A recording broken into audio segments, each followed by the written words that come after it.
I mean, movies always love to use fire, right?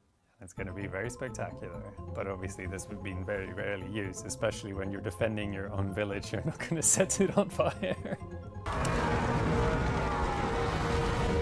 Defenses are often built to try and pin the enemy in place. You surround them from the walls, you can fire down at them.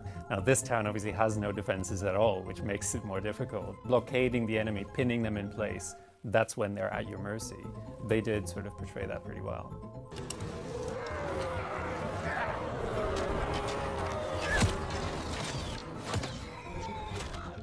Ambushing with archers is usually quite effective. You try to hide these people and then they pop out when the enemy's most sort of blocked and confused and doesn't know where they're going. But we shouldn't overestimate how lethal that would be. Unless you have a lot of archers, the enemy's sort of soon going to be able to regain enough organization to throw their shields up, and then your arrows are not going to be very effective. Unless you have overwhelming numbers. You wouldn't necessarily try to defend a village that had no fortifications, but if you had to, yeah, you'd get up on the roof.